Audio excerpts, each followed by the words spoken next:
Barely 24 hours after taking office, Governor Adeleke has issued 6 executive orders, including one sacking all the workers employed by his predecessor Gboyega Oyetola after the latter lost his re-election. Details of the 6 executive orders are contained in a statement by Adeleke's spokesperson Olawale Rasheed. The governor had, in his inaugural speech on Sunday, accused Oyetola of taking actions that were detrimental to the interests of Osun after he lost his re-election. One of such was the recruitment of hundreds of workers into the civil service, even when there was no budgetary provision for them. The orders signed by the governor covered chieftaincy matters, appointment issues, setting up of a review panel, staff audit, as well as employment matters.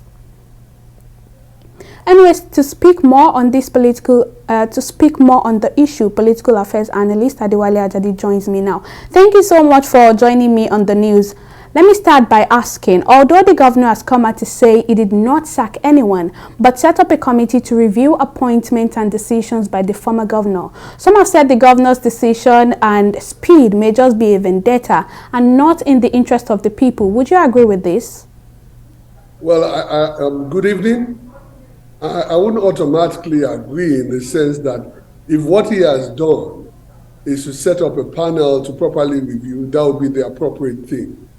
I believe his concern is that these people were recruited after the decision, after the loss of the election by his predecessor.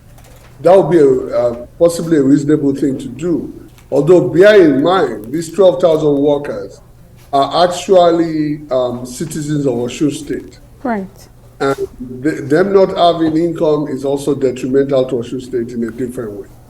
But I think that having a reflective approach, considering the process properly, reviewing the effectiveness or not of the decision was made is the most appropriate way to go forward, rather than a knee-jerk reaction to the fact that his predecessor had made a decision that I think might be toxic. So I think the latter would be greater if he's actually reviewing it, but if he has summarily sacked those people, I think it will be detrimental on the longer term. Well, looking at the governor's pace and timing in signing the 6 executive orders and other changes that have been made so far, do you think the governor should have at least consulted with those in government, like the State House of Assembly, or is there maybe a better way he could have handled this?